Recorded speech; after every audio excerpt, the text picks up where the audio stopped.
Well, sometimes solving x and y or two variables when only one equation is given is really not easy.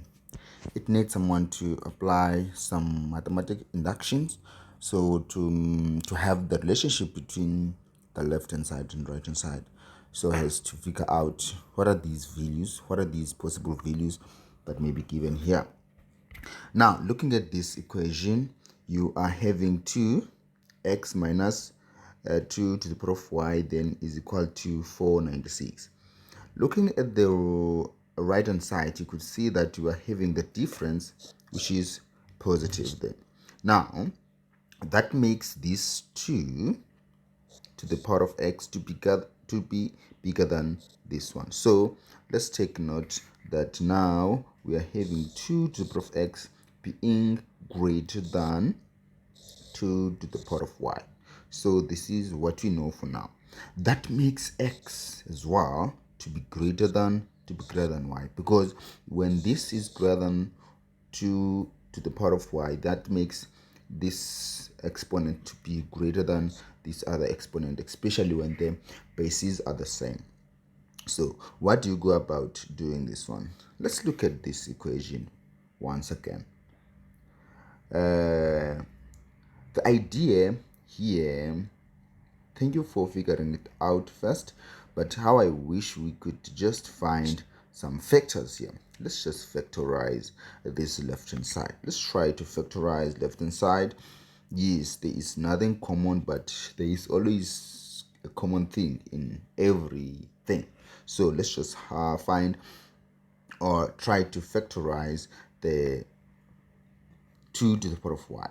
So we're having 2 to the power of x minus 2 to the power of y. Let me just take it down. Then we have 496. When you take 2 to the power of y outside, then you will be left with 2 to the power of x minus y, then minus just 1. So you are having this on the right hand side. Yes, of course, when you distribute this, you will go back to find that 2 to the power of x. So this is how we factorized the left hand side.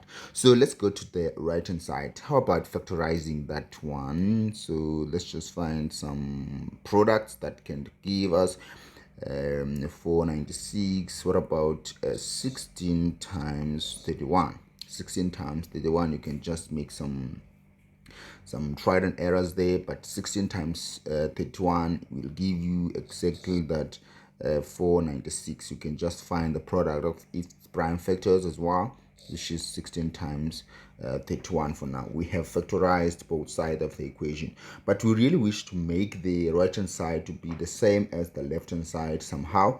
Taking this one down as it is minus 1, then we really want to make the left hand side to be look like the same as the left hand side.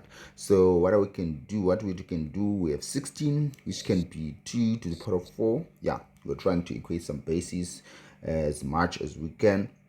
Then let's just have 31. 31 is made of 32 minus 1. So 32 is having something to do with 2, which is just 2 to the power of 5, then minus 1. That is 31. 31 is made of 32 minus 1. So 32 is just that number. So we managed to have some similar things on either side of the equation. So what do you then do to solve the actual values of x and y? You could see that it's somehow clear that now this is your y, this could be your y for some strange reasons.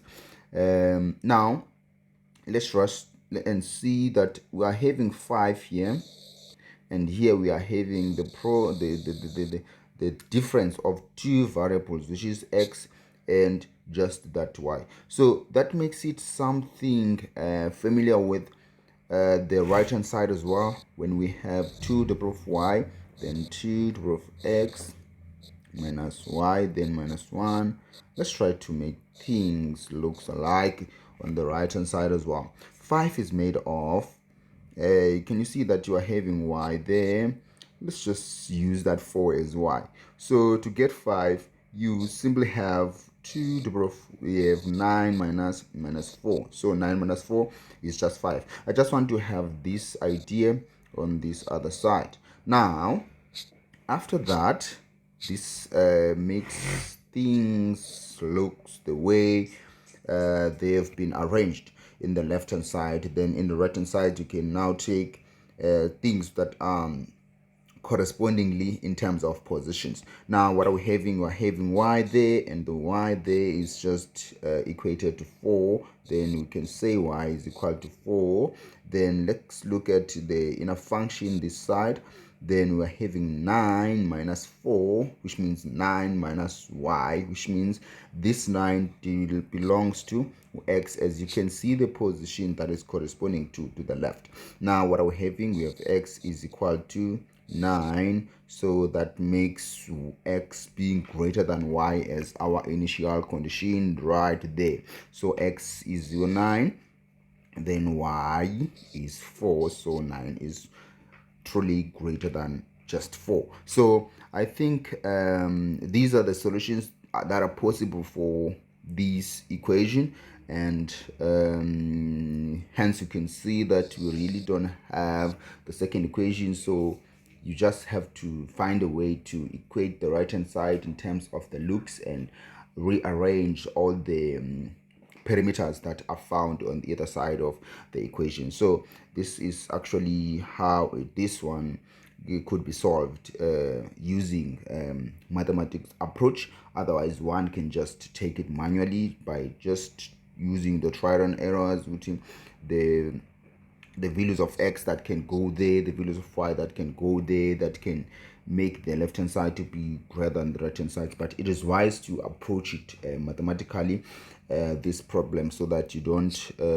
find yourself being stuck in trying to find all those to this idea. So thank you guys, see you to the next video.